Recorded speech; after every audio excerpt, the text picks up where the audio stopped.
All right, we are on the air, guys. So today we've got a really cool stream for you. I've got myself and my boy Red Pill Wisdom on the stream. We're going to be talking about Brett Kavanaugh and the shitstorm that has been going on in the American media, with everyone trying to stop him from being confirmed as a Supreme Court justice. But before we get into that, I'm going to hand over to my boy Red Pill Wisdom so he can intro himself for those of you who don't know him. He's got an awesome channel. Go check him out if you haven't already. But I'm going to hand over to you, RP. Hey guys, so I am Red Pill Wisdom, and of course my YouTube channel goes by the same name. Um, Most people consider my channel as a MGTOW channel. That's what I try to focus on. And I would say there's two main themes that I cover. The first is being family law and just the insane levels of gynocentrism within the family court system. And the second theme I have would be evolutionary psychology. So that includes male nature, female nature, like why men are so much of a white knight or so addicted to women, and of course female nature, hypergamy, Briefalt's law, etc. So yeah, guys, hey, what's up? There's people in the comments. Hey, RPW, what's up, guys? So yeah, today we're gonna cover some topics that are relevant um, to MGTOW and recent news stories, which are pretty groundbreaking. Yeah, 100%. Cool. All right, well let's get into it. So RP, first I wanted to get a bit of your insight into what you know so far about the Kavanaugh trial and get some of your thoughts, and then I'll head into some of mine, and we'll really put some hard facts together about what's really going on. Right. So Brett Kavanaugh is facing 4 separate accusations of sexual harassment or assault. Uh, and so the first one is from Dr. Ford. The second is from Ramirez. The third one sounds like it's a scene from a porn movie. And the fourth one, that's the third one. The fourth one is a letter that has no name, no return address, yet the media are taking it seriously when it's clearly just a fake story. So obviously, most people are focusing on the first 3 accusations, and the latest news was from yesterday, is that they are delaying the vote by at least 1 week. They're giving the FBI 1 week to do a 7th background check. He's already passed 6 background checks, and he's got the highest security clearance in the United States. But he's going through a 7th background check, which is going to take 1 week. That was the latest decision. Basically, there's a senator. His name is Senator Flake, and he literally flaked. So he's a Republican, and everyone thought he was just going to vote yes, but he decided that he was basically the swing vote, and he decided the um, the process should be delayed by 1 week so that the FBI can investigate and give them a background check, knowing all of these accusations. Hmm.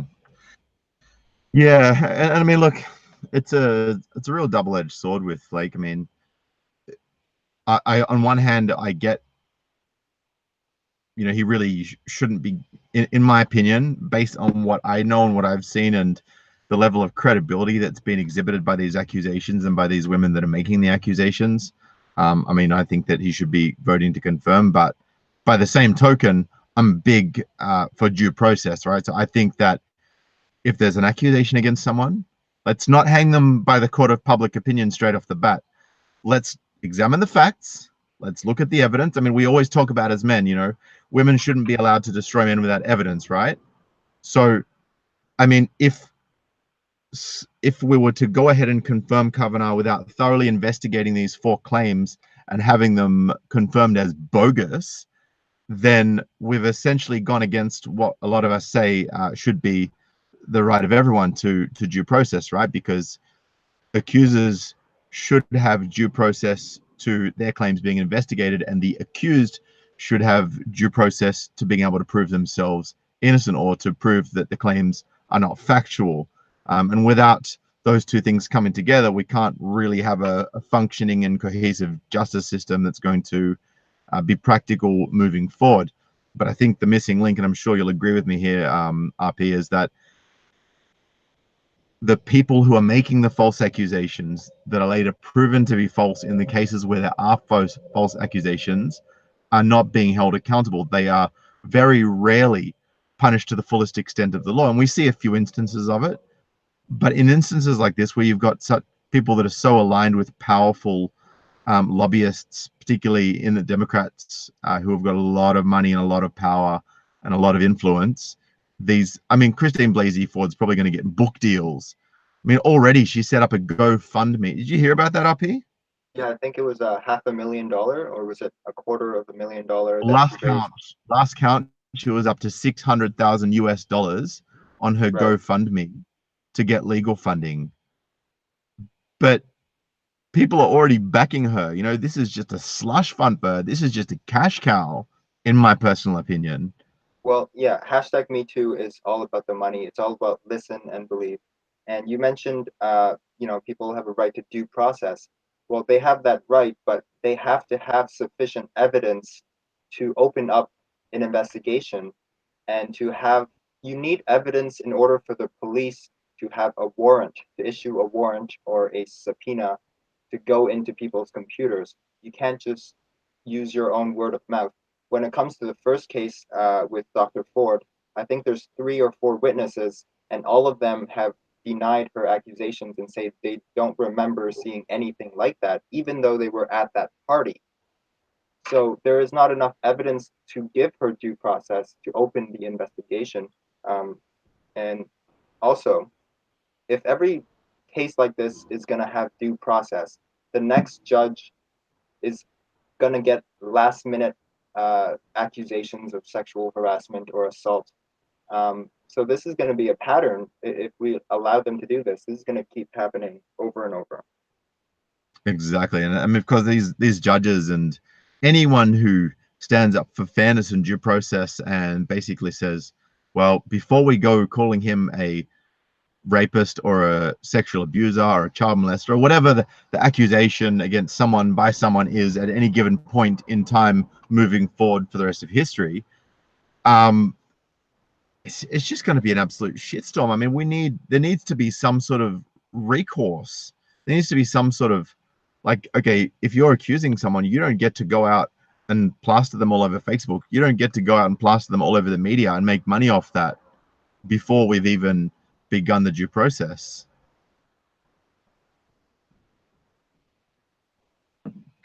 Yeah, particularly if they make money off accusations and that are later found to be false, that should be deemed as proceeds of crime. Okay, so here's something you need to know. So in Canada, there's civil courts, there's human rights tribunals. In the United States, they have civil courts. Basically, what happens is that women can accuse you of sexual harassment or sexual crimes of all sorts. And instead of going through the criminal courts, where the man is at risk of going to jail and the man has all of the rights given to him, like attorney, innocent before proven guilty, etc., the civil courts don't have that. So in the civil courts, if you lose, you are ordered by the civil court judge to pay her money in order to, as punishment for what you did, but you're not going to jail. So this is a much easier process. So what you're saying is, women should not be allowed to make money from accusations. That's what I think you're trying to say. But there's already a legal avenue through civil courts. The Ontario Human Rights Tribunal forced a man to pay $300,000 to an accuser. And in civil courts, a man he doesn't have constitutional rights. I don't think he has the right to an attorney. If he can afford an attorney, that's great. But if he can't afford an attorney, he'll be in the civil court just like a family court by himself. Jeez. It's unbelievable. I mean, it's believable, but it's still pretty unbelievable. Yeah. So let's talk about Senator Flake. Okay, so everyone thought he was just going to vote yes, and on Friday this was supposed to be over. What happened was, as he was going down the elevator and he was leaving the elevator into the thing. Did you hear about the elevator incident? No. Okay. I briefly saw it last night on a feed, but I didn't actually go and have a look at it yet. So he was trying to exit the elevator, and two women blocked the elevator entrance. I mean, I'm pretty sure these senators should have security escorts, but it seems like he was by himself with his staff. And basically, there was one or two women who claim that they have been sexually assaulted in the past by someone. They're not accusing Flake of anything, but they're saying that they are victims of sexual assault. And she was screaming, she was getting emotional, she was getting right up in his face, and you could tell Senator Flake. This was like three or 2 minutes of her yelling at him and getting all emotional. She might have even been crying, and you can see that Senator Flake was really impacted by this. He was really, really uncomfortable, and people are saying that this moment was what opened his mind to delaying this process. He was emotionally impacted, and I watched the video. It was published on CBC News. It did look like he was emotionally impacted. He was rattled. Yeah, I mean, this is the kind of tactic that the left and the Democrats have been using for a lot of time, and I mean, pretty much every single time we come up with something like this, there's all these activists screaming, yelling, saying, "I was the victim of abuse." And look, and I just want to say, and I'm sure you agree with me, I am absolutely against any type of forcing of any person to have sex or commit a sexual act with any person, whether that be a male being forced to have it with a female being forced to have it with a male being forced to have it with a male, or a female being forced to have it with a female. I am not a rape apologist. What about married people? Do you think married people can rape each other while they're still married? Yeah, I mean, where do you go with that? And this is why I think marriage is such a redundant concept, because if it's two people that consent, that want to have sex with each other, and there's two people that want to have sex with each other. If there's two people that don't want to have sex with each other, two people that don't want to have sex with each other, I mean, yeah, you might But have one person that wants to under have sex current with laws, a married woman can accuse her husband of rape. So do you think this is fine or this is ridiculous? No, it's a total joke. It's a complete farce. Yeah, I agree. So while we're on the topic actually of false rape accusations, I'd really love to share something that I came across. This is a video by a chick called Michelle Malkin from crtv.com. And I'm just bringing it up on the screen here. Let me know when you can see that, Uppy. Yes, I can see a black screen. Hang on. There we go. Present. Let me know when you can see this coming up. I can see it. Just a moment. You can see it? Yeah, I can see a black screen. Okay, it should be loading very shortly. Here we go.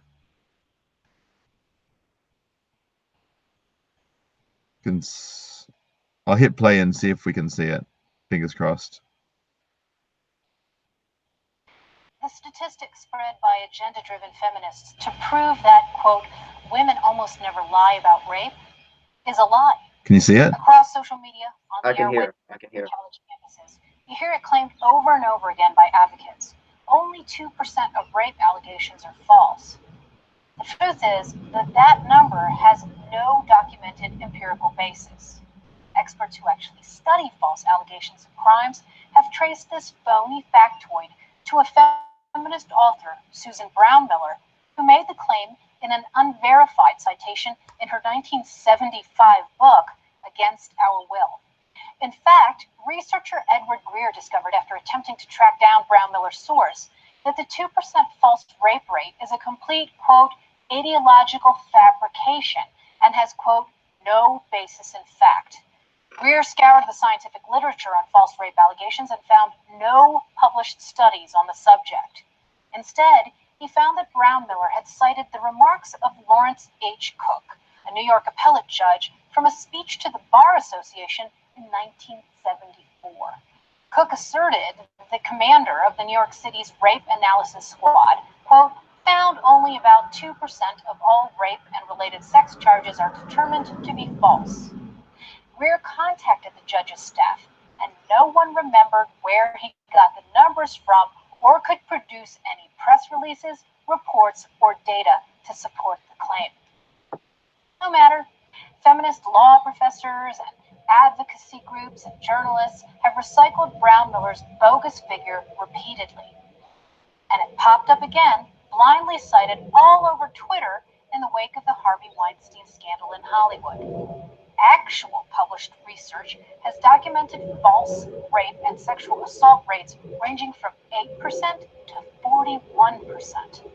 Retired NYPD Special Victim Squad Detective John Savino reported that in his NYPD's Manhattan Special Victim Squad, quote, our false report rate was in the double digits during all my years. Sometimes it was as high as 40%. A study in the Detroit suburbs found a false report of 32%. Savino and his colleagues Brent Turvey, a forensic scientist and criminal profiler who heads the Forensic Criminology Institute, and forensic psychologist Aurelio Coronado Mares provide real data and invaluable insights in their new textbook, False Allegations, Investigative and Forensic Issues in Fraudulent Reports of Crime. The bottom line, false rape allegations are far more common than you think.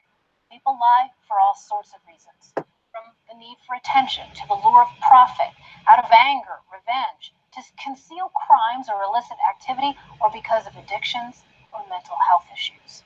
They lie about property crimes. They lie about hate crimes. They lie on 911 calls. They lie in divorce and custody hearings. They lie to perpetrate Medicaid fraud. And yes, they lie about being sexually assaulted or raped. It's not victim blaming to get to the bottom of the truth. It's liar shaming. Who is this woman that's speaking? So her name is Michelle Malkin. She's basically dead against any of this nonsense that's been going on.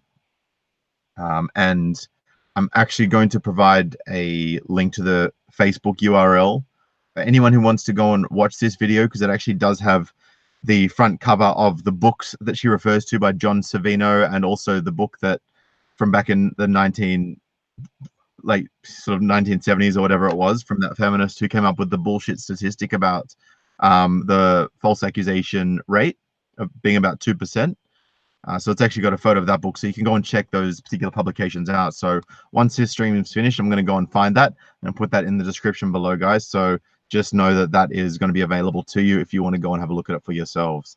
There's another book, Bob Lewis. Sorry, I'm hearing an echo. Is there echo? I don't know. I can't hear any echoing on my end, so I do apologize if you're hearing that. Okay, that's fine. Bob Lewis, also known as DDJ. He wrote a book called The Feminist Lie, and in the book he cites that 30% of rape accusations are false, and this is based on lie detectors from police reports. So in cases where there was actual police reports, not like some social media bullshit, there's a professor that brought in lie detectors to check, and 30% of them were lying. So. Wow, that's actually huge. So this is the same number that this woman is citing. She is saying around 30 to 40% of them are false. So this correlates with the study from The Feminist Lie, DDJ's book, which also finds 30%. And this is a completely different study. Yeah, totally different. Exactly right. And, you know, we're seeing it all the time. And I just, you know, we know that women tend to, you know, gather around their flock, you know, birds of a feather, right? I find men tend to be more lone wolf when they need to get something done. You know, obviously they'll team up to collaborate to get a group outcome, but especially in terms of thinking, I personally have found, and you know, I don't have any scientific evidence to back this, so this is not me going out and calling this as fact, but I've observed and experienced over my 38 years that women tend to believe what other women say blindly without digging further into it, whereas guys are more likely to call out other guys' bullshit if they're lying about something. And I feel that over time this has actually evolved and become a cultural phenomenon. What are your thoughts? So there is scientific evidence to back up what you're saying. It's similar. So there are many studies, and Coltane has mentioned this. He's from Australia, I believe. Basically, women have a biological in-group preference, whereas men have a biological out-group preference. So by default, when a woman sees another woman talking, she's more likely to side with her. But for men, it's the opposite, because it probably has to do with the high male sex drive, which is like 4 times higher than female, or maybe the male mother need. So men will see women and compare that to her mother or something, his mother. I don't know why, but it has been proven. There's hundreds of pages of academic literature showing that women have an in-group bias, men have an out-group bias. This is why there's so many male white knights, male feminists, tradcons who always side with women, right? Like, yeah, it's an out-group bias that men have, and it's unfortunate. And MGTOW is really the only community that tries to be unbiased, and some will say we have an in-group bias for men, and that's fine, you know, like, I think this is necessary. Yeah, but I just really love, for example, you'll never hear a feminist who says like, I'm a feminist, you know, I'm all about feminism. You never hear a feminist turn around and say, well, you know, yes, I'm looking out for women first and foremost because I'm a woman, but you know, I can see this objectively. Whereas, you know, I don't think that anyone in their right mind could sit here and look at this conversation that you and I are having and say that we're not relatively objective. I mean, you know, we're talking about scientific facts here. We're not just talking about feelings, and we're not going off in a rant. We're not getting upset. You know, we're literally just having a genuine conversation and digging and examining different angles and looking at what sort of realities may exist outside of people's existing worldview. Right. Another thing which adds to what I was saying is that female tears and female emotions have far more power than male tears and male emotions. So, are you familiar with Coltane? Could you enlighten me, just in case I'm not? Coltane from YouTube. He makes MGTOW videos. I think I may have seen him before, but I don't follow him. Anyways, he made a video called, I think, biological. Wait, let me look it up. Hang on, one sec.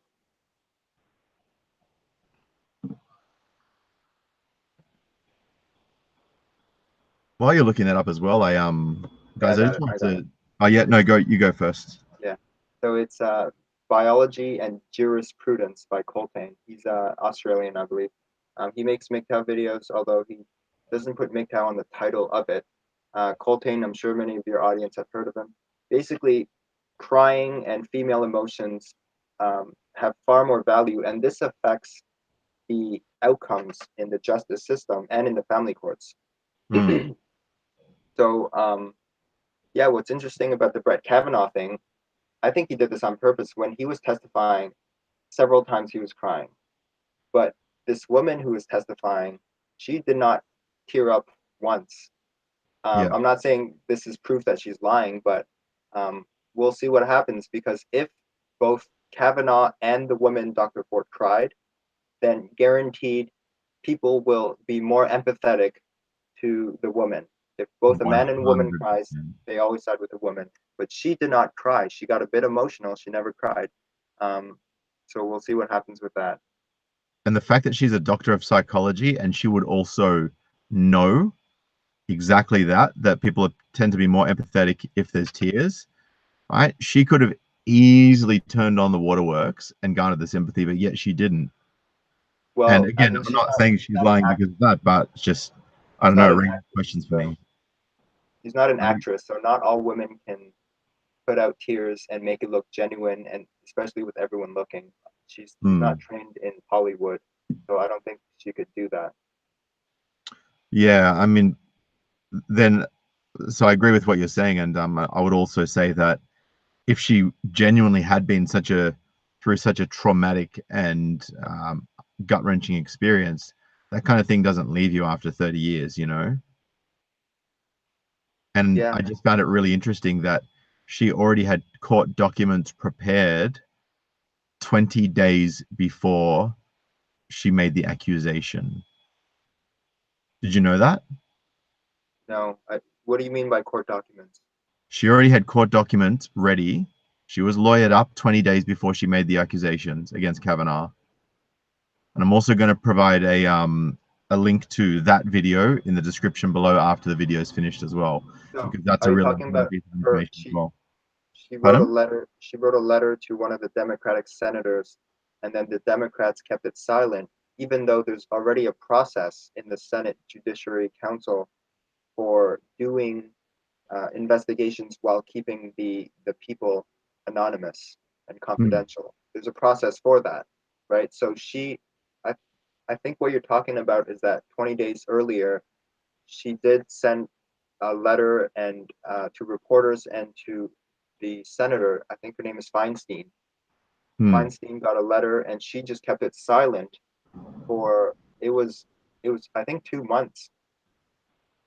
Yeah, that could have been what it was that I'm talking. I watched it yesterday when I was in a bit of a rush. So, but I know that there was definitely communications. Like this was premeditated 20 days before the accusations came out, at least. This was premeditated years before because she was paid by a big pharma company to do research on the abortion pill and the psychological effects on women who take the abortion pill because I'm sure it changes their hormones.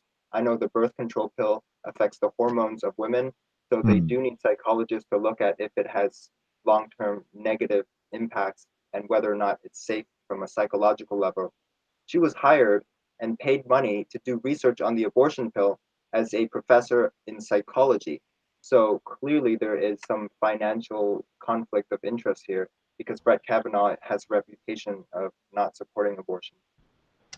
Exactly.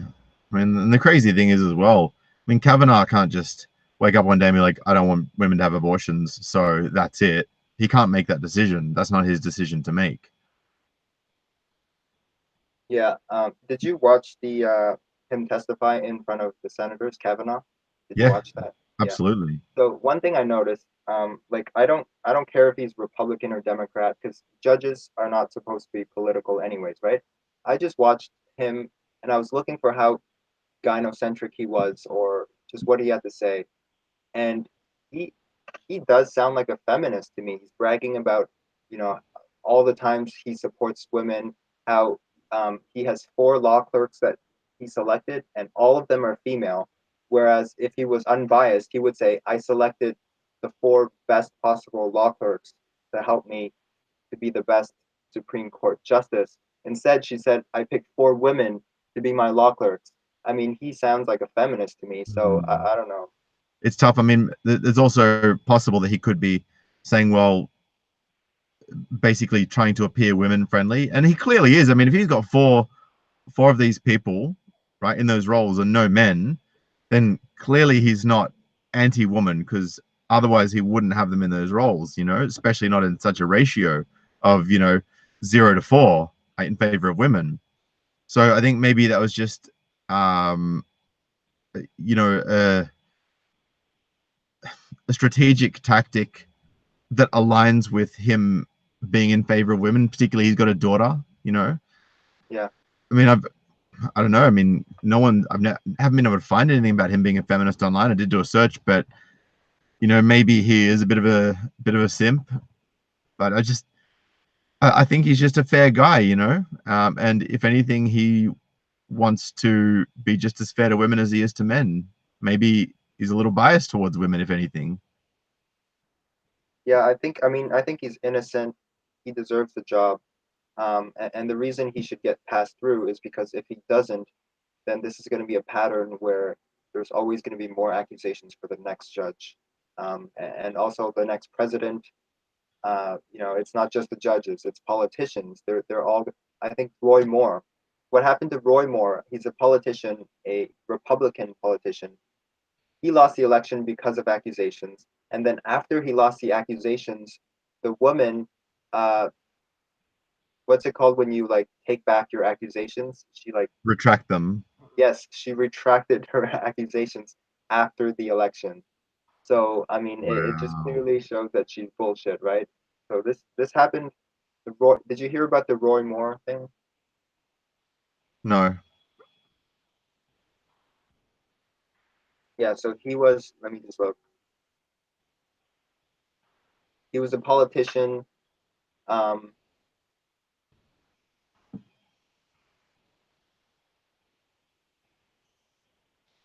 Yeah, he was a Republican nominee, and he lost the election because of a accusation during the campaign that was made by some women about an incident years ago. So, I mean, Of this is course. Why am I not becoming surprised? a pattern. Yeah, this is not a one-time scenario. This is a pattern, and you know, we need to show these women that you can't just lie about this and destroy a man's reputation and prevent him from winning the election from your false accusations.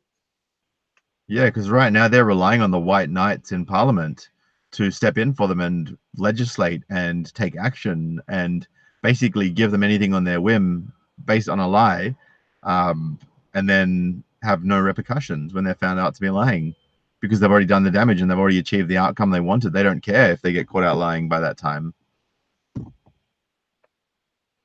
Yep. Yeah. It is good to see that there is at least one major network, Fox News. They're like siding with Kavanaugh about everything. So I mean, Americans, I find that Americans journalism is incredibly biased. It's either one side or the other. Um, I'm not sure what it's like in Australia, but in Canada, all of the outlets are left wing. There's No, sorry, almost sorry. nothing. CBC is left wing, and CTV is supposed to be conservative. So that's what it's like in Canada. Well, Daily Telegraph, which is a newspaper, I mean, they're still a little bit gynocentric, but I think they're starting to realize that get woke, go broke is a thing, and that they can't keep going this way. And they've started to publish articles by Andrew Bolt, who's a centrist journalist who's also on Sky News in Australia. He's really, really good. He calls out the bullshit and he's very balanced. And I've got a lot of respect for him. So mostly all of the media outlets in Australia just so freaking left wing. It's ridiculous. And Sydney Morning Herald, like, have you heard of Clementine Ford, the radical feminist? I've heard of her, yeah. Sydney Morning Herald has her as a columnist. She is a Yeah, columnist in one of the biggest newspapers in Australia. That's how left wing they are. well, it's not that's how left wing they are. That's how feminist they are. You know, I Well, guess they're I would they're argue not. that you can't be right wing and also be feminist because, I Sure, mean, there left are wing is trad essentially thoughts. what's that?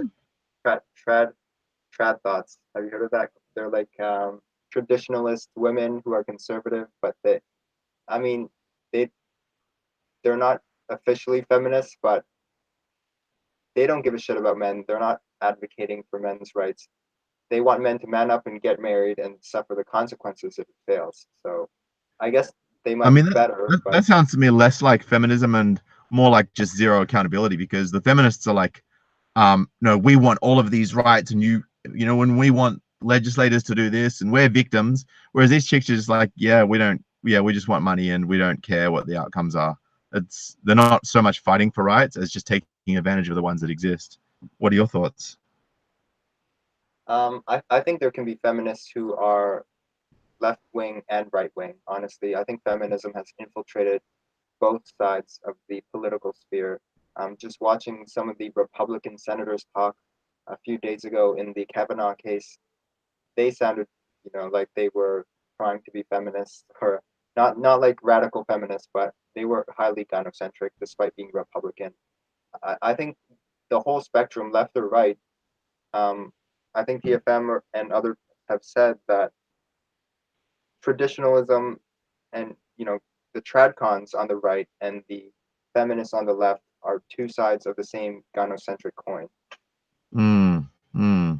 Yeah. And it makes me really concerned for where things are heading. I mean, I've got a few articles up here, and I'm not going to share it because I could see that the screen was going black before, so I don't feel like it might be overly beneficial. I'll give it a quick shot, but there was a particular article that I found which was very interesting, and it was also written by a woman. Where is it? I think this is the one here. Here we go. Give me a moment. Like there was something like there was a here we go, 109 women prosecuted for false rape accusations in the UK in 5 years. And I think there's probably a lot more than that, but this is just the ones that were prosecuted. So let me just quickly share this screenshot. I'm going to put all of these articles and all of these videos and stuff we're talking about in the description below by the end. Sorry, bear with me here. Okay, application window. Google Hangouts is an interesting thing to play with sometimes. Let me just share this. Oh, I can see it. I can see it now. Yeah. This is good. There we go. So hopefully everyone can see that. Yeah, so 109 women prosecuted for false rape claims in 5 years, say campaigners. You know? They get a slap in the wrist, though. They get like maximum 1 year in sentence. They don't get nearly the punishment that they deserve. In terms of like men who go to jail for rape, they're like life sentences, or like 25 years, 30 years. These Yeah. women, I've seen this, and I've looked at the sentencing terms. It's like 1 year, 6 months, 1.5 years. I think that's a standard. Yeah. There we go. The vast majority of the convictions in the last 5 years, 98 of 109, involved prosecutions for perverting the course of justice, which carries a maximum life jail term, rather than the lesser offense of wasting police time, which has a maximum tariff of 6 months in prison or a fine. And I'd say most women that are getting caught out lying are being essentially charged with wasting police time, not actually, making false allegations, which is a far more serious offense. Yeah, it says in Canada, US, and Australia, false rape accusers are given a misdemeanor instead of a felony. So correct. So yeah, they're more harsh in the UK. But at the same time, did you know that in the upcoming months in the UK, they're gonna pass no-fault divorce laws for the first time? As if it wasn't bad enough. Oh my God. Yeah. Well, I Here we mean, go, Professor. I'm surprised that all this time they haven't had no-fault divorce yet, though. I'm pretty surprised. So am I, actually. There Yeah. you go. I just want to read this quick little bit, and then I actually want to touch on something else. Professor Claire Ferguson, a forensic criminologist from the University of New England in New South Wales, Australia, said it was not the norm to prosecute women for false allegations, and that only those in the most egregious cases were charged, often where the accused man had spent time in custody. Unbelievable. Yeah, I mean, this goes back to the female in-group bias and the male out-group bias. This is what we should expect. Yeah. She sees other women, and I mean, look, here's the thing. Yesterday, before the live stream I did with MGTOW Values, I was playing PUBG. You know that game? No. Okay, so basically it's a game where you're on a helicopter. No, sorry, you're on a plane and you jump off a plane to an island, and then you pick up weapons and you start shooting each other. And in squad mode, you're in teams of 4. So when you're in a team of 4, you have your microphone on and you can talk to your teammates and help each other navigate. And if you're getting shot, you can call for backup. So I had my mic and headset on, and I was playing with 4 strangers on my team, right? It's auto match. So basically, there was one girl on our team, and there was 3 guys, and this other guy, he like picked up, one of the best weapons, and the girl was like right next to him, so she wanted it too, and she said, "Oh, I'm just gonna accuse you of rape." And I'm not sure if these 2 people actually know each other in real life, but 2 minutes later, she said, "No, I'm just kidding." So she admitted that she was joking, and she was lying and joking basically, but she could have followed through with that.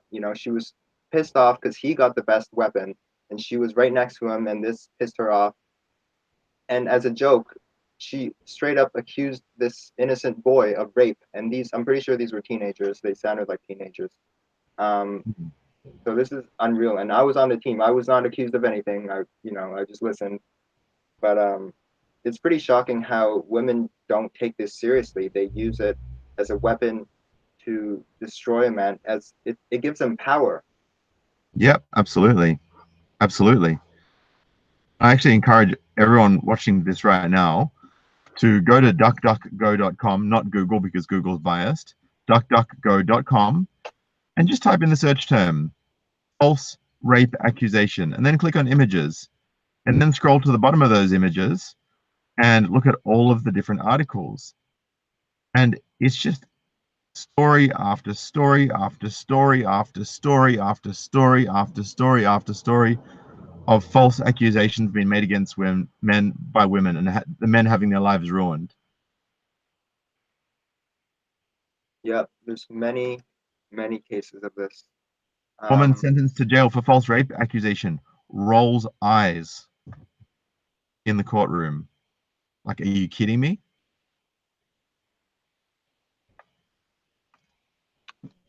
Yeah. Like, let's picture this for a second, right? So everyone watching right now, I want you to picture this. Picture this. A man is accuses a woman of rape, right? Destroys her life. I mean, it couldn't happen anyway because we're so gynocentric. But if let's say things were all equal, right? Destroys her life, right? Destroys her reputation, has her lose her job, her college scholarship, has her basically labeled as a demon by everyone she knows, and everyone turns against her.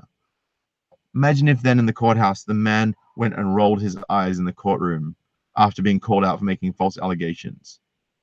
His life would not be worth living after getting caught out.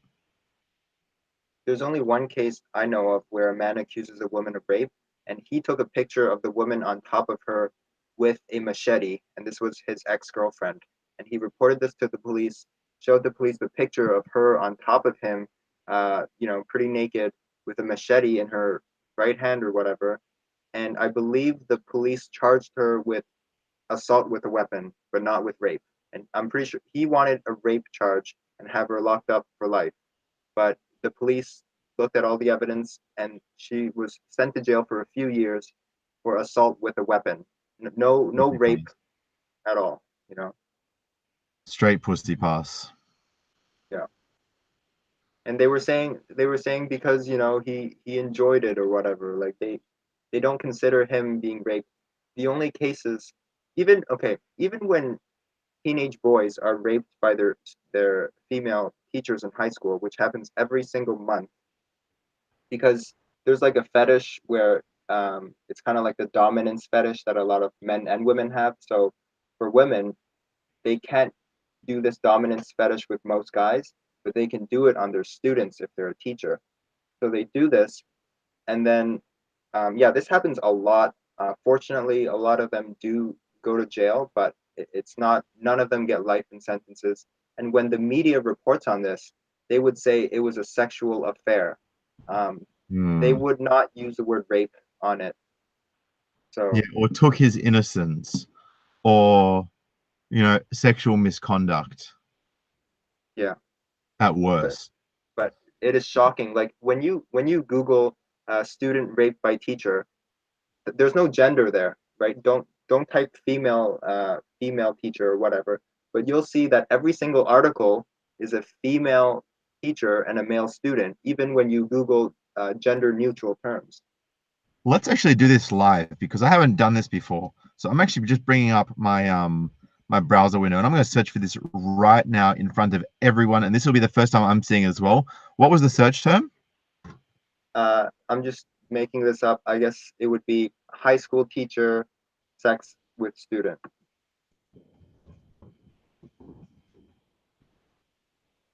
Okay, here we go.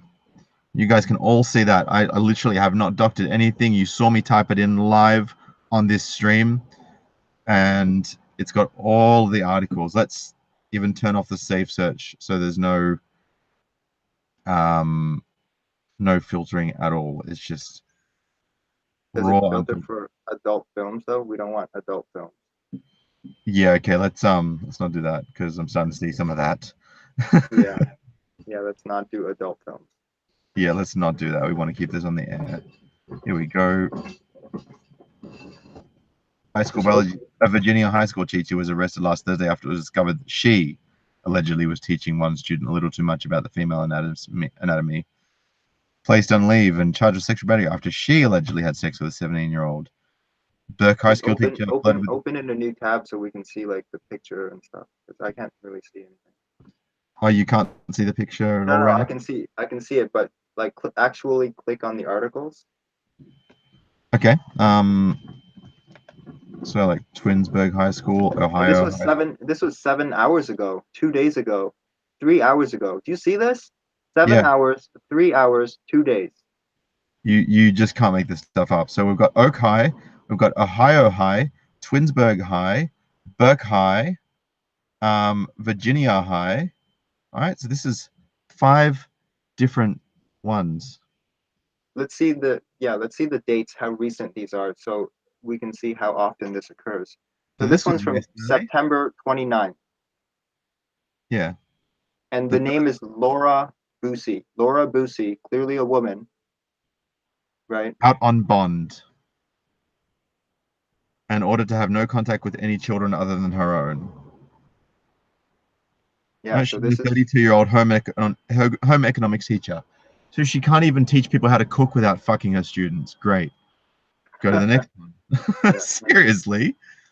And this is Ohio High School. That 32-year-old teacher admitted. So just to be clear, the first article was from September 29, which is today. This is like breaking news.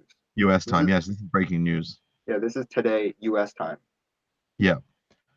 And then Ohio High School teacher 32 Oh, is it's having the same sex. thing. Laura Busey is the same thing. Same one. Oh, okay. Same one. Sorry. Yeah. This one should be a little different because this is former Klein Oaks High School coach.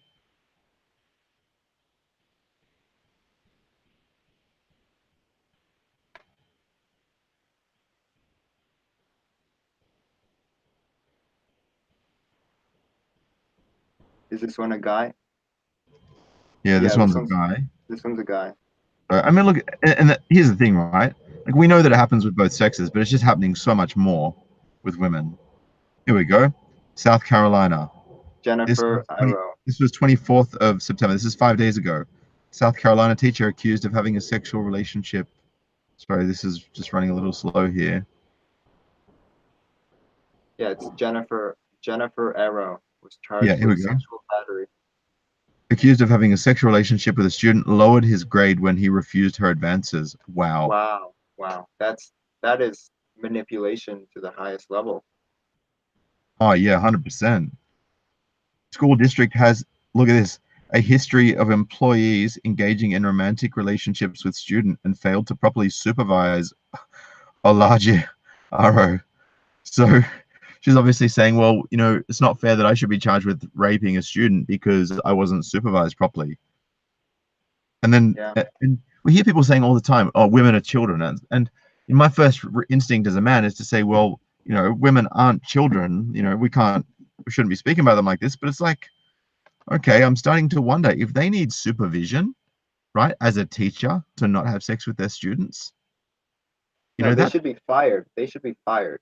If they're accused and there's evidence against her, she should be fired, not supervised. 100%. That's exactly right. Let's have a look at this. High school biology teacher. Oh, she really smashed the wall. 34, accused of having sex with student. Miranda Nicole Pauly, a 34-year-old biology teacher at Patrick Henry High School in Ashland, VA, faces 4 felony counts of indecent liberties by a custodian and 1 felony count of use of a communication system for crimes against children. Released on $50,000 bond. Again, non-custodial sentence. I mean, I don't consider something a custodial sentence if there's bond granted. That's not a custodial sentence. Custodial sentence to me is when you're in custody.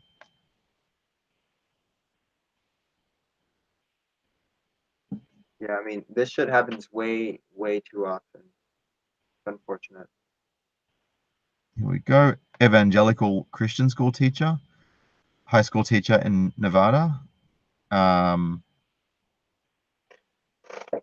Stephanie Henry Pruitt. We haven't seen that one. That's a Calhoun County high school teacher. No, or you got Maren Oates. Who else have we got? I mean, this is just nuts.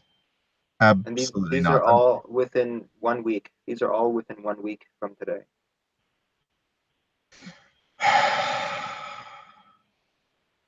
Just insane. This is, yeah, so this is the 9 days ago, the 20th of, Yep. So oh, hang on. Clearly a woman. This is the 20th of May, 2018. So this is a little while back. Okay. Let's, oh, fuck that. I don't want to. Her name's Mara Nicole Oates. There's plenty of articles about her. I'm not going to answer the survey because that's just BS. Hate it when news sites make you do that. Yeah. Here we go. Teacher at an evangelical Christian school facing charges for having an inappropriate sexual relationship with one of her students. She found that investigators found she had one sexual encounter with a male student 1 week prior, where the two decided to meet off campus. Owen was charged with custodial sexual battery, a first-degree felon. She remains in the county jail with no bond or arraignment date set. Well, Good. At least that's plus. Good. Yeah. So look at the next one. Like, you will never run out of these. It's just, there's literally thousands of these.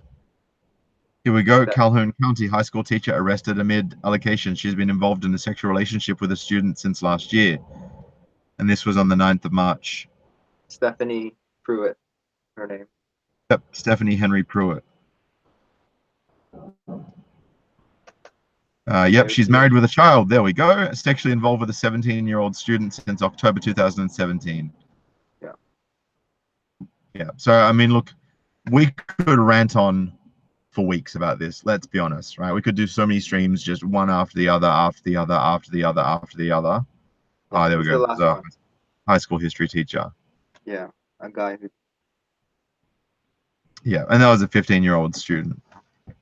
And it's funny because I see a lot of guys in the comments, particularly the video I did yesterday, where that particular article had 6 women that were accused, that were basically caught out being involved in sexual misconduct with students. Now, this particular chick got 10-year custodial sentence. So she got sentenced for 10 years and then 8 years of monitoring after that, which I think is probably pretty fair. And I had a bunch of guys in the stream saying, oh, you know, this is bullshit that you're calling this out because, or maybe not those exact words, but the essence of it I felt was, this is bullshit you're calling them out because when I was 14, I would have loved to have banged my students. And don't get me wrong, I beat off over a couple of my super hot female teachers when I was like a little kid. My hormones are running crazy for sure. But the implications of doing that and getting involved in something like that would have been far more reaching than that moment when I was like, I would love to bang that teacher. And you get young girls as well. I mean, girls are fucking at 9, 10, 11, 12 years old these days, voluntarily, right? Yeah. So you're going to try and tell me that 14-year-old girls that are like sexting other people and, you know, having abortions and going out and becoming single mothers, that they wouldn't voluntarily have sex with their hot high school teacher? I'm sorry, I'm not going to buy that. If you're going to say that women don't want to have sex with older guys and that it's only young guys that want to have sex with older women, because it goes both ways. That's just the reality of it. And I'm going to stop this screen share here. And the reality of the situation is, when you're at a certain age, you don't have a true understanding of the far-reaching repercussions of how that's going to impact you long term, which is why there needs to be laws in place and people need to be held accountable to disincentivize them from doing that moving forward. Yeah, I mean, these children, they get long-term psychological damage. There's been studies that show the more sexual partners women have, the less ability of them to pair bond. And, you know, for young boys, this is like, there hasn't been studies on it, but there's no doubt that there is long-term psychological damage because, and the laws do protect them. The laws say that, you know, when there is that much of an age difference, the boy is unable to give consent. And this was what happened to Asia Argento. She was like 36 and the kid was 17 and they had sex. And, you know, it was a teenage boy who was too young to give consent. And guess what happened? She actually accuses the boy of assaulting her, which is insane. Yeah, I saw that one. That's nuts. Yeah. It's like, how can, you know, everyone's saying, oh, we need to believe all victims, right? Believe the victim, believe women. It's like, well, what about believe young boys that come forward? Or do we just believe the woman who's claiming to be the victim so she doesn't have to take accountability for victimizing a young boy? Yeah, I think this was a huge wake-up call for the hashtag Me Too, seeing that one of the leaders, Asia Argento, who accuses Harvey Weinstein of this and that, she did the same thing to a boy, and she started grooming him when he was a young boy, 7. not a 17-year-old, but they known each other since he was 10, right? So this was like they basically developed a mother-son type relationship, and then when he was 17, he basically had this fetish for like this mother who, this developed from when he was 10 years old. Yeah. It's Yeah, just crazy. and I think we should now talk about, speaking of children, the video the topic which you recommended to me a few weeks Yeah. ago, Children of Feminism, that video. Yeah, because I've been thinking about that concept a lot, and when I was on that stream with you, and that we did with yourself and MGTOW Values, it was just something that popped into my head to mention, and I guess I didn't even think for a moment that it would be something that would really stick with you and come to fruition in the form of a video. And I'm going to put a link to this video from Red Pill Wisdom in the description box below also. Like, I'm going to post it in the chat box right now, but I'm also going to post it in the description later. Yeah, Yeah, I'd so love to hear a bit basically more from you about where you in got that information and how that came to be from your end. I just looked up the statistics of single mothers, and in 2012, they found that like 42% of children were born from unmarried women. Now, just to clarify, there are women who are married who have kids, and then, once a kid turns 5 or 10, they get divorced. These are also children of feminism, not included in the statistic that I gave out. So if we think about it, there's 40% in America single mothers who have kids before they're even married. But even the ones who have kids after they're married, half of them end up getting divorced. So I think we can safely say that, when it comes to children of feminism, children being brought up by broken homes, it's way more than half. And the problem with this is that these single mothers, they're not going to actually be single. Okay, they invite new boyfriends. Let's be honest. There's like stepfathers that come in. There's random alpha bad boys and PUAs that come into the household. And there was a study that found that these new boyfriends, these random dudes who are like the replacement father, they are 33 times more likely to abuse the children compared to the real father. So many of these kids are getting abused. So now we're talking about children's rights now. And we I think society never talks about this, how feminism creates all these single mothers, and then maybe it's not the single mothers herself that's doing the damage, but she invites these random boyfriends. Every year there's probably a new random boyfriend, because these beta providers or these alpha PUAs, whatever you want to call them, and sometimes they will abuse the children. And what's shocking about this video, which, when I published it, I thought it was pretty mediocre, but it now has, in 1.5 weeks, it has 130,000 views. And what's even more shocking is that there's 2,090 comments, and most of the comments are from people who are saying, "I am a children of feminism," or, I have a friend, I have a sibling, a cousin who is a children of feminism.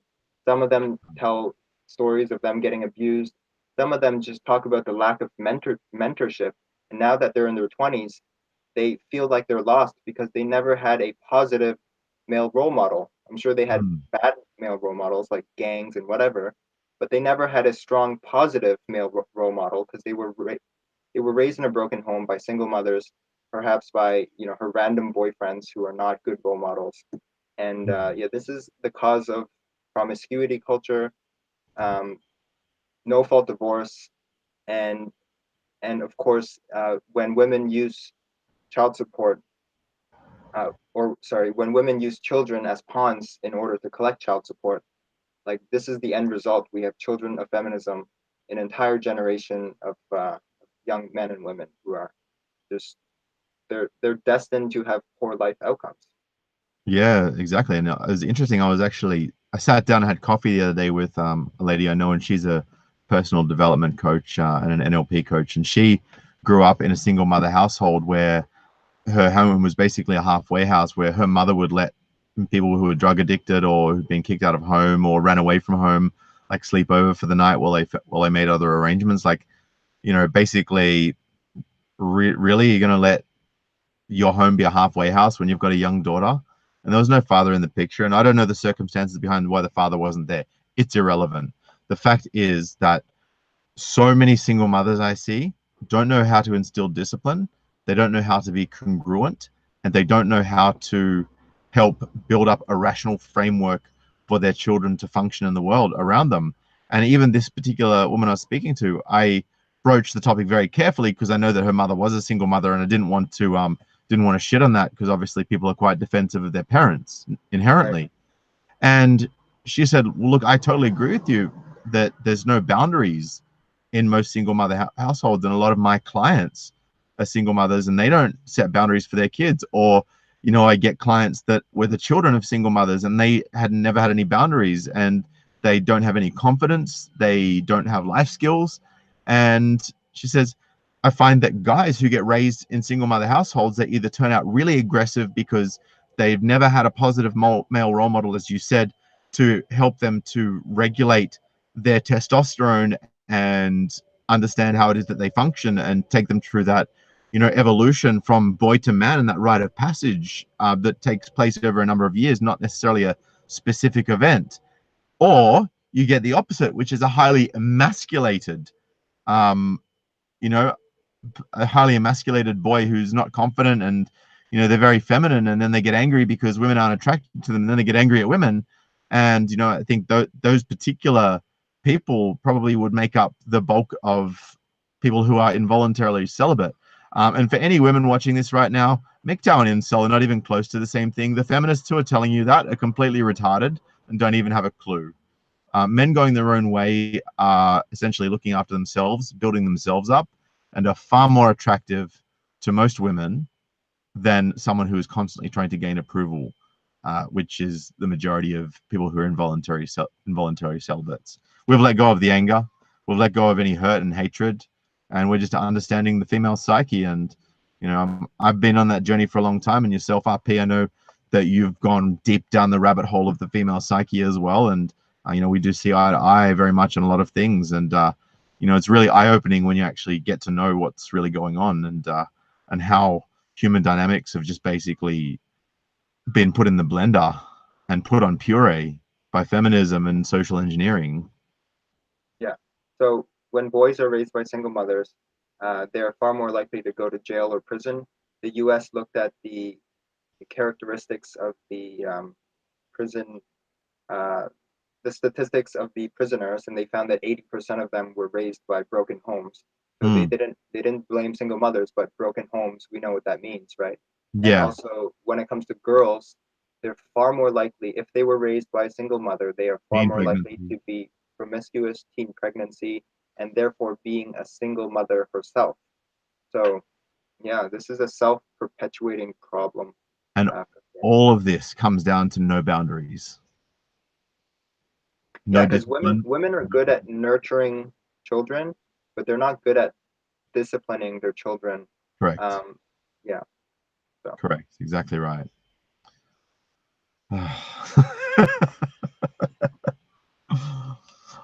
Where does this end? That's the scary part. I think a lot of it's going to end when we start to hold women legally and criminally accountable for perjury and fraud, and not just misdemeanor or wasting police time, which is a couple of $100 fine and a slap on the wrist.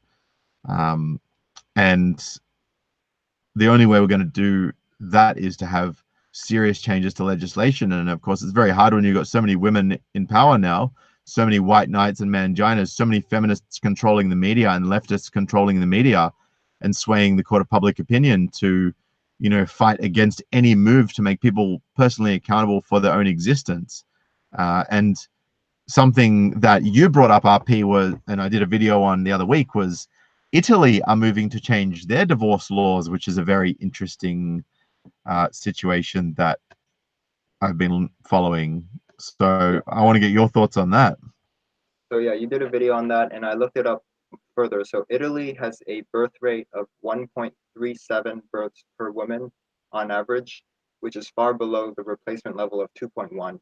So I'm sure, obviously, the government's concerned about this. The new government does not want mass immigration, which is like putting a band-aid on the solution. So they want to increase their birth rates. And of course, you need to have strong families. You need to have marriage laws that make sense. So there's an article which you cited from the Washington Post. The title says Italy's proposed new divorce law would turn back the clock 50 years on women's rights. So at first I thought they got rid of child support, but they actually did not. What they did do was they guaranteed fathers at least 50% custody, which is a huge step in the right direction. However, it says, quote, if one parent were unable to pay, the wealthier parent would pay for those needs directly to the child rather than writing a check to his or her ex-spouse. So child support is not abolished. Basically, if the single mother can afford to raise the kids, there is still child support, but I'm sure it goes to a separate bank account so that it is guaranteed that money is spent on the children instead of on makeup and on, you know, paying for the bills that the woman needs herself. And of course, there is huge opposition on this. And I think the most interesting quote from this article is that critics fear that the bill would encourage, no, sorry, not this one. Okay, here it is. Critics argue that the abolition of child support would raise the poverty rate among divorced mothers and could make them unable to provide for their children. So I mentioned earlier from the same article, child support is not abolished. It just goes directly to the child. That's and why it's also called child it's support. reduced. Yeah, it's reduced. Child support is reduced because the father has 50% custody, right? Whereas before, I don't know if you know this, but the standard in America and Canada is 27 and 4. And what this means is that the father gets 4 days, the mother gets 27 days in a month. This is true 85% of the time. 85%. So that's the standard in Canada and the US. And Well, so Justin Trudeau won't be changing that anytime soon, I wouldn't imagine. He did change one thing, which is put more measures to collect child support. That's what he did change. Of course he did. Yeah. So what Italy is doing is they're guaranteeing fathers 50% custody, which will definitely reduce the amount of child support they have to pay. When they do pay child support, it goes directly to the child, which is good because by definition, that's what child support is for. But it says here that feminists are worried because getting rid of child support would raise the poverty rate among divorced women. So what does this prove? Well, these single mothers are using child support money on themselves and lifting themselves out of poverty, right? Because they're saying if we get rid of child support, all these single mothers would be in poverty. They're basically admitting that these women are using child support on themselves. Yeah. Yeah.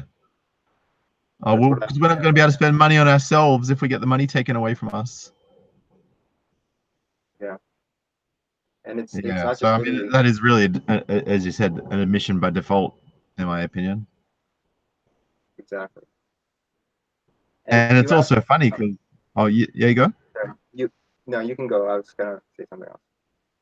So I found something really interesting, and I'm actually going to do a separate video on this, but for now I'm just going to bring it up on the screen. But there was actually an outcry about the increase of custody being granted to fathers. In what country? This is in the UK. And the article was titled this, The Agony of Being a 50-50 Mum. And guys, if you're watching this, don't go and read this article because I don't want to spoil it for my video because I want you guys to enjoy it as I read it. I haven't looked at the whole thing. I've seen the first few paragraphs, but that was enough for me, and I was just like, this is some gynocentric next level bullshit. Yeah. Let me see. Did you know that Here there we are some go. countries that actually guarantee fathers 50% custody? I'm talking about Sweden, Norway, Finland, Netherlands, Iceland. These are all countries that guarantee fathers 50% custody, and this has been true for at least a decade. Sweden. Yep.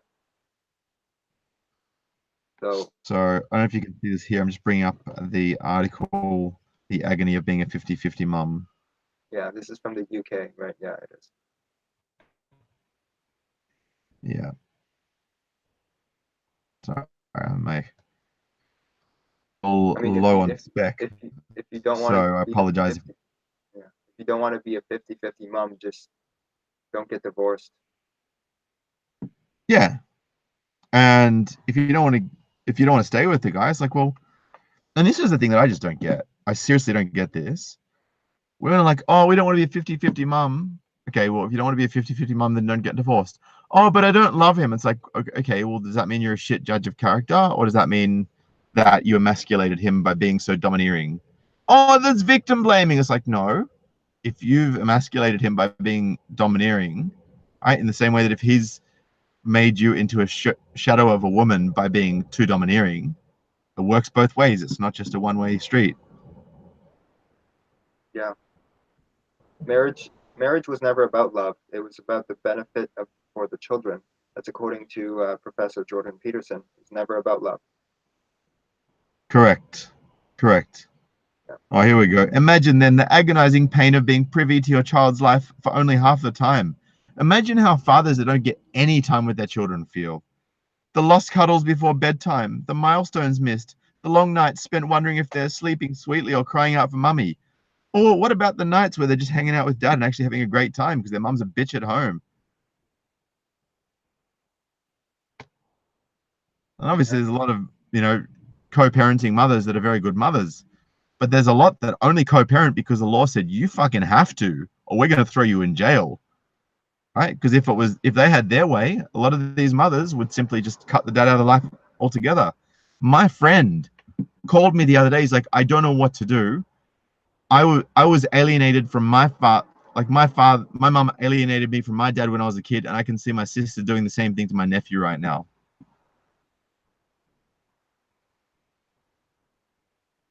Yeah.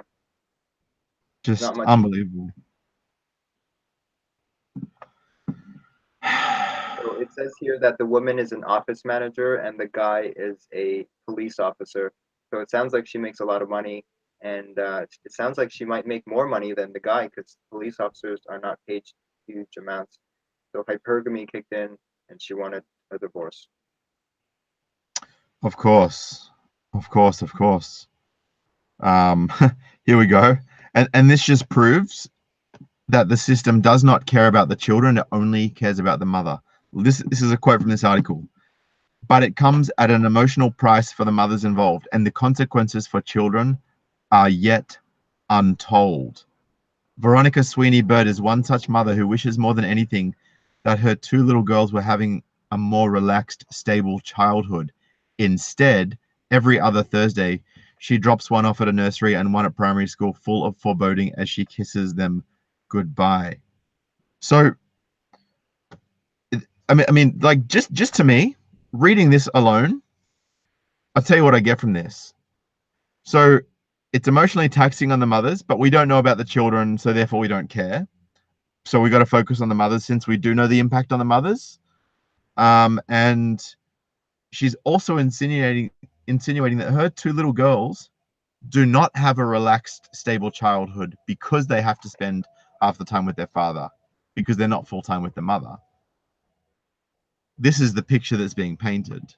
Well, it is true that it's not stable because the kids are moving from one place to another. That is not stable. So true. Well, it's even, in my view, it's even less stable to be denied a father. Just Oh yeah, saying, of like, look, course, of course. you Yes. know. Yeah. I So mean, to say relaxed and stable childhood by being with the mother, nah. yeah, I mean, I mentioned earlier, the standard in America and Canada is 27 and 4. So fathers should expect at least 4 days, and if they're lucky, they might get more than 4 days per month. So she should be happy that she gets 15 days a month. Yeah, exactly. She's like, when they're not here, I daren't even go into the girls' rooms because just seeing all their clothes and toys is very painful.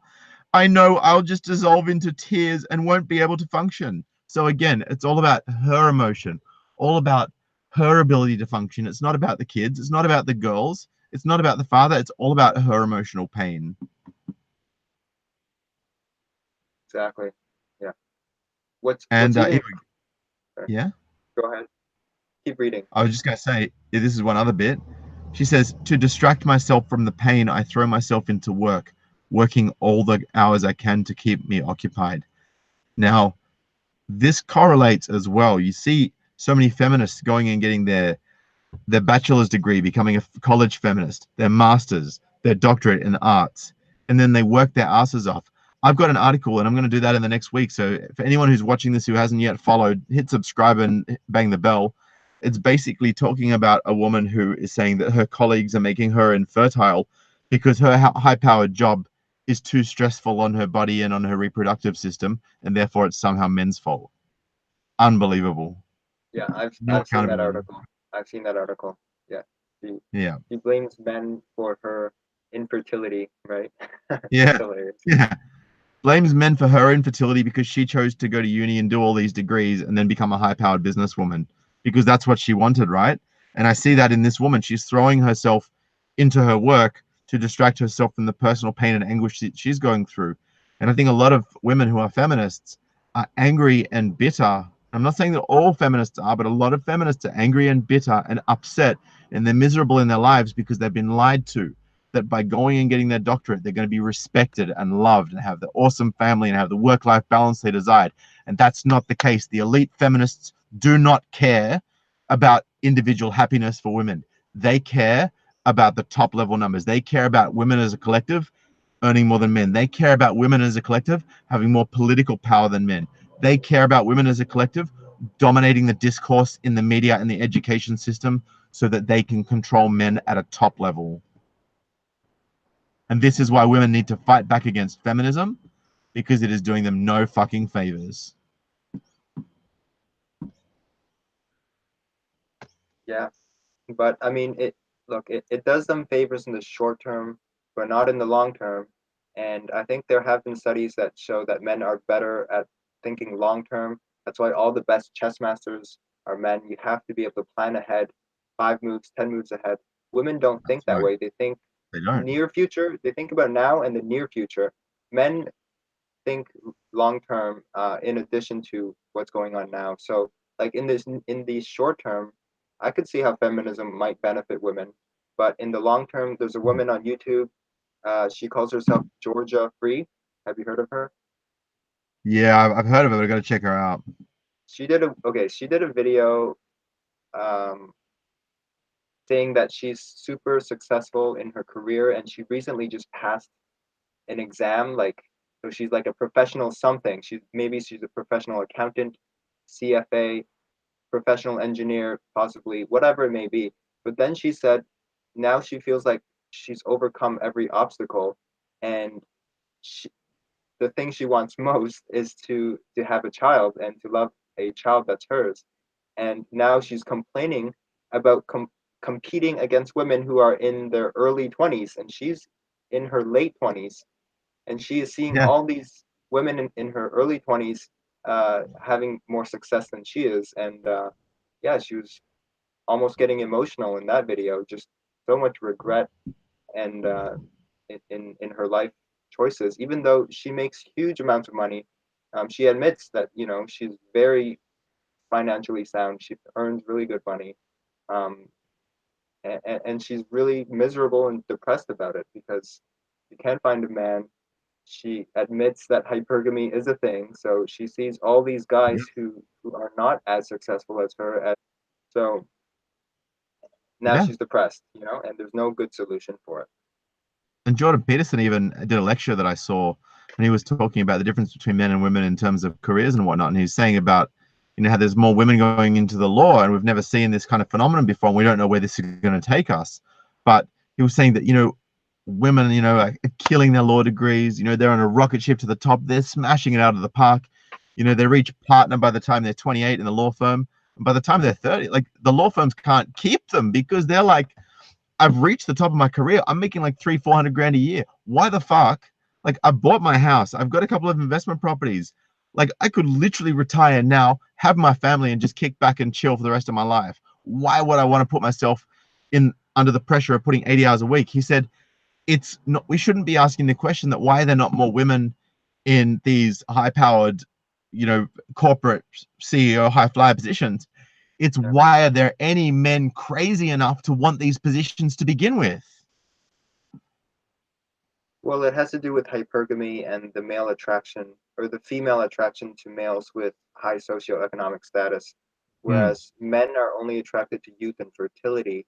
So that's why you see these guys who they might not know it consciously, but subconsciously, they know that, you know, the more power they have, the more access to women they have.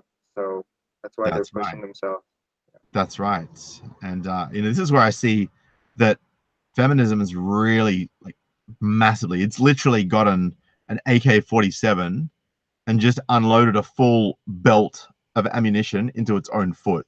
That's how much it shot itself in the foot, because it's pushed for affirmative action, for all these social, like all this social engineering, all of this push for more women in uni, the reduction of standards to get more women into the military, reduction of standards to get more women into university courses, reduction of standards to get more women into this field, reduction of standards, reduction of standards. So there's now all these women flooding into these fields that aren't maybe as mentally capable as the women that used to get into them. So now they, of course, being, you know, it's a poor choice of words, but pack animals, like, you know, they group together, as we were saying before, you know, it's all about community. So we've now got all these women grouping together and buying into this victim mindset that's being taught to them by the people that they think are teaching them the truth about life, because, you know, they go to university thinking, well, I'm going to university to learn what's real and what's fact, and, you know, so that I've got all this knowledge, because knowledge is power, right?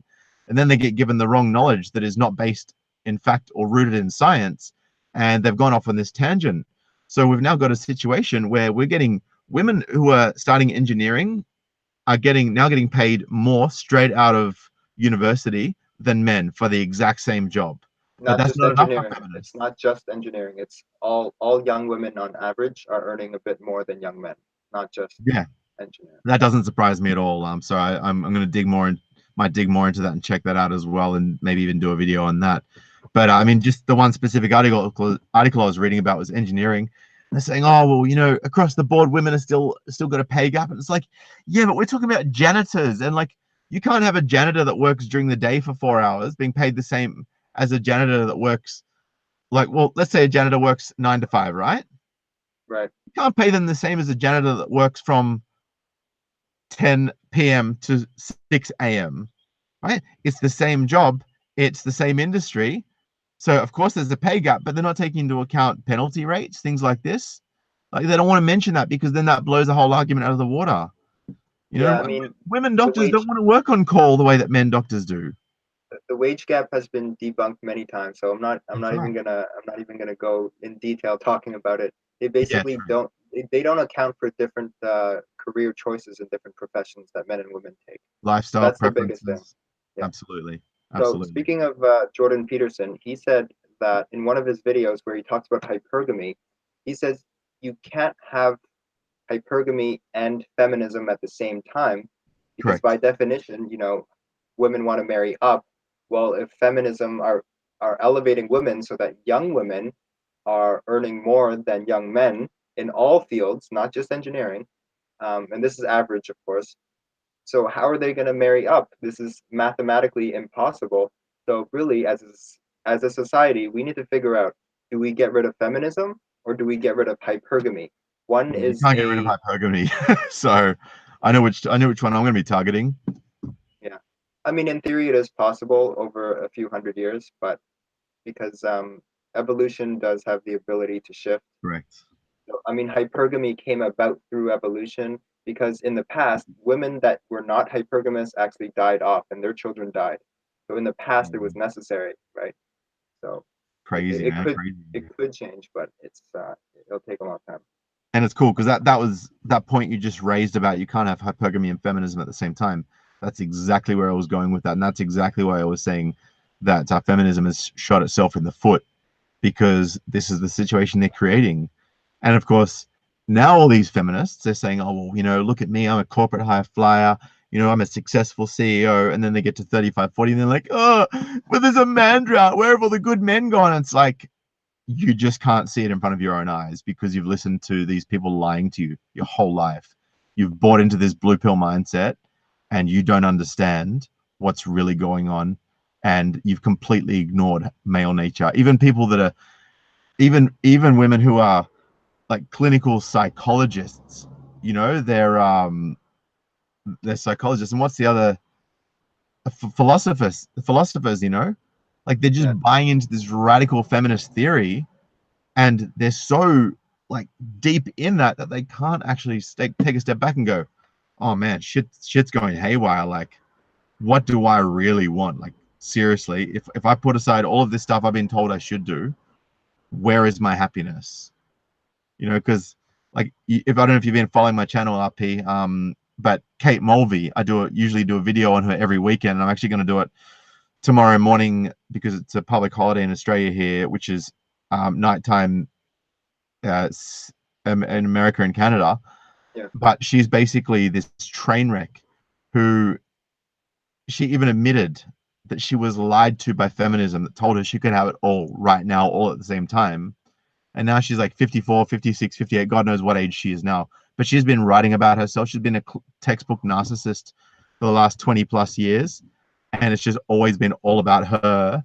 And she's only now starting to say, oh, you know, I'm 54 and now I want to marry the guy that I met at 34. I've given up on having kids. You know, it hurts me when I hold my sister's baby and I realize I've been lied to by feminism. And this is what's happening. You can't turn back the clock once you're 54. You're like, that's it. Like, your body's done the hysterectomy for you. It's finished. It's over. It's done. And it's too late to sit there at 50, 60 years old and go, I was lied to by feminism. Even at 45, it's too late. That's right. So women need to actually listen to men like us. And I'm not saying you have to take our advice. I'm not saying don't go and have a career. I'm not saying rely on a man. I'm not saying don't have autonomy, you know, because I encourage all of those things for both men and women if that's your choice. But understand the ramifications long term of your choices and the implications this will have on your life. Because when you get to 60, 70, 80 years old and you're sitting in a nursing home, right, when you're in palliative care and you're looking back on birth to now, you know, possibly weeks before the moment that you become nothing more than a corpse in a wooden box 6 foot under that will never be seen again and will soon be forgotten in memory by everyone but your close friends and family. Right. Yeah. Think about what the implications are for your life if you continue down this path of listening to what radical feminists have to say, believing this bullshit they're telling you about how men are oppressors. We have done everything for women. We've built the buildings they work in. We've given them the jobs. We've given them the affirmative action. We have allowed them to have political power. We've given them the vote. We've created every single system and technology and handed it to them on a silver platter. And we're still the bad guys. That's not how the world has ever worked. So if you're a woman watching this right now and you think that we men are the oppressors, we're not. You're more free than you've ever been, and we've handed it all to you on a plate. So stop buying the bullshit. Okay, so the most ironic thing is we don't need to fight feminism. Even women don't need to fight feminism because, as you discussed, it creates low fertility. In fact, it's so low that in South Korea, which is highly feminist, they have #MeToo there. People don't know because everything's Korean, but their fertility is 0.96 for women. The replacement level is 2.1. So their next generation is less than half of now. The generation after that is less than a quarter. And after that, it's going to be 11%. So it's a self-correcting problem because you won't have many feminists in the future. It's kind of like communism. So in the beginning, communism actually makes people feel good. There's enough resources for everyone. Nobody's hungry. There's equality. Most people are actually happy at the beginning of communism. This is what we saw in Soviet Union. but then it's unsustainable. It collapses because of economics. Same thing with feminism. You know, it makes you feel good at first. I'm sure it has short-term benefits for women. In the long term, women have a high maternal instincts. Men have a high sex drive. So men are actually fine not having kids if you can, you know, have self-actualization in other ways. But men have a high sex drive, and that's why men do have kids, because, you know, traditionally when you have a lot of sex, you have kids. But women, to make up for their lower sex drive, they have a high maternal instinct. And so that's why they're depressed when they don't have any kids. Correct. So yeah, what I'm going with this is that it's a self-correcting problem. It's just going to collapse under its own weight. And what's interesting that's happening right now is there's a documentary about Sharia divorce courts. So it turns out every city in the UK now has a Sharia divorce court where Muslim couples are going to, and these courts, they are not gynocentric at all. They are patriarchal. So what do you think of that? Well, I think that you've missed one very important piece of the puzzle. Yeah.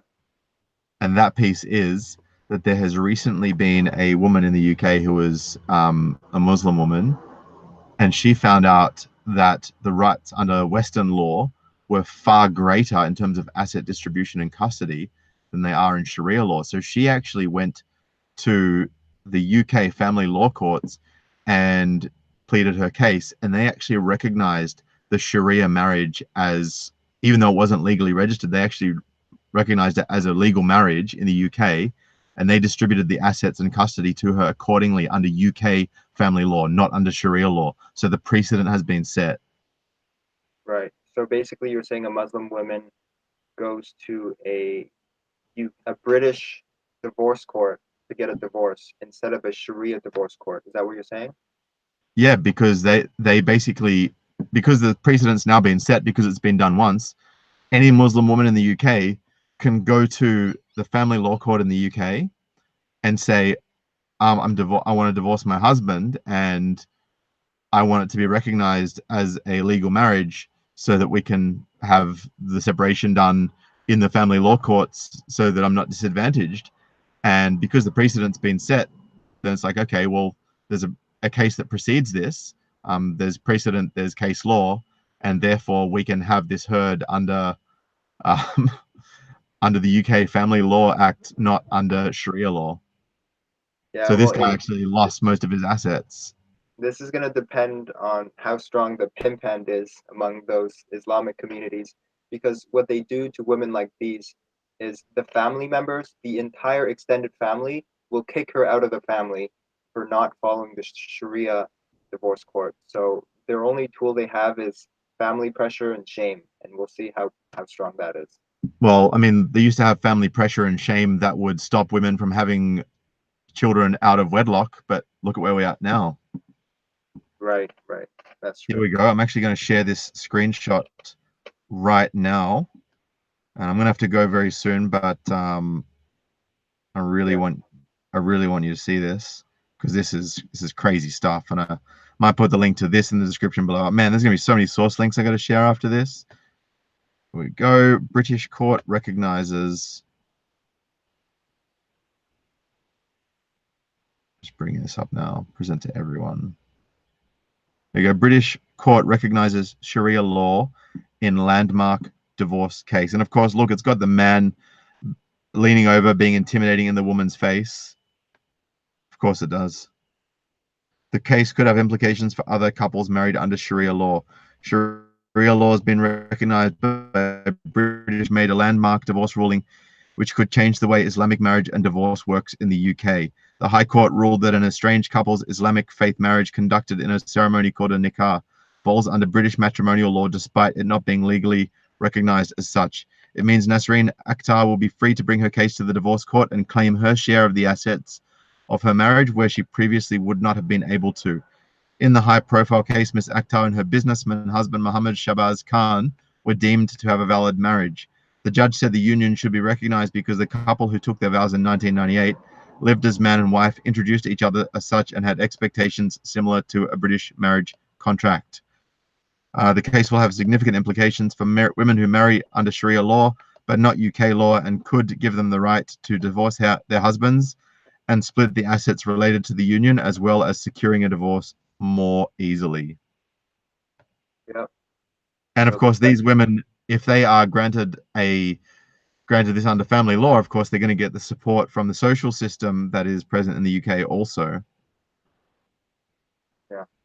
I mean, the only way for these Sharia divorce courts to work is if these Islamic couples voluntarily choose to use the Sharia courts instead of the British courts.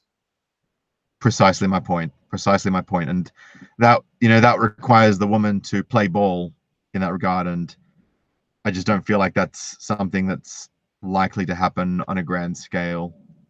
As soon as women realize that they can get half the house or the whole house and not have to be accountable to the man, they're going to be like straight over there. I can see a shit ton of Muslim women becoming feminists, and I can see a shit ton of Muslim men going MGTOW. Yeah, this is interesting for sure. Anyway, man, look, I've my battery on my laptop is running a little bit low. Yeah, it's getting late. Getting late here too. Yeah, I was gonna do it on my desktop inside, but I mean, obviously, when I did the video on why I stream in my car, I said that the lighting's really shit in my house, which it is. And I had no way to really get a webcam from where it sits to where I am, and also have everything be practical and comfortable. So, car it was.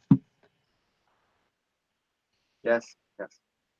So for everyone listening, feel free to check out Red Pill Wisdom on YouTube and subscribe if you like what you see. Yeah, please do, guys. It's an awesome channel. I actually watched quite a number of his videos before I got quite a number of subscribers, and there's some really good content on there. So if you haven't checked out Red Pill Wisdom on YouTube, go check him out. Just search Red Pill Wisdom. It will come up straight away. If you haven't yet subscribed to my channel, head on over to youtube.com/SydneyMGTOW, or simply click on the subscribe button with the bell next to it if you're watching this video right now. And if you do want to check out some of my shirts, description below. If you want to donate to myself or Red Pill Wisdom, just go and check out the descriptions on our videos in our channels. We've got all the details there on how to do so. But Red Pill Wisdom, I just want to say thank you so much for coming on, and thank you for making that video for not just your viewers and my viewers, but all of the children of feminism that have grown up in single mother households or broken homes where they were deprived of a dad, or basically raised in a home with a narcissistic guardian that just had their own, I guess, interests at heart rather than the interests of the children. You know, sad state of affairs. What can I say? Yeah. I'll finish by saying thank you, Sydney, for having me on your show. And at the end of the day, Brett Kavanaugh didn't do nothing. He didn't do nothing, and I predict that he will be confirmed, and that laws are going to get a lot more strict around fraud and perjury in cases like this where people lie. I believe he's innocent. So do hundreds of thousands of, if not millions of other people all across the globe. I would say millions. And I hope that due process is followed. And I hope that these false accusers, in my view, are held accountable if they are found to be falsely accusing. And I hope that if there is any genuine evidence, which so far there doesn't appear to be, that shows that Kavanaugh has done anything wrong, that he be held accountable accordingly for what he's done. But I don't think that's going to happen because there's no evidence. So let's see how this pans out, shall we? Yeah, let's hope for the best. All right, brother. Thank you for coming on the stream. I appreciate you men for tuning in. If you haven't smashed that thumbs up already, do that now. If you haven't checked out Red Pill Wisdom, go do that now. If you haven't subscribed, hit the subscribe button and the bell next to it below, and I will catch you in the next video. Peace.